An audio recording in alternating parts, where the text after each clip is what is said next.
as the largest emitting sector of greenhouse gas emissions, Mr. Bone, transport has a crucial role to play in getting to net zero. In 2020, transport accounted for almost a quarter of total emissions at a time when the pandemic meant that domestic travel was just a fraction of usual levels. Petrol car journeys produce similar emissions per capita as aeroplanes. That's a startling fact, and over 3 times more than electric cars. Therefore, ramping up the transition to EVs is imperative if we are to meet our climate goals. But the rollout of electric vehicles is only as good as the rollout of the charging infrastructure supporting it. There is no time to lose.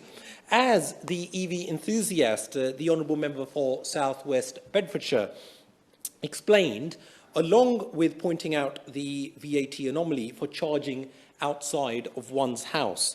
It is, of course, true that most drivers charge their EVs at home, but even those with home chargers need to be able to rely on a nationwide charging network or be held back by range anxiety. We must also not forget about the estimated 1/3 of households without access to off-street parking. They must not be left behind. Charging at home or a workplace has a huge role to play, but it is no alternative to a truly nationwide and reliable public charging network.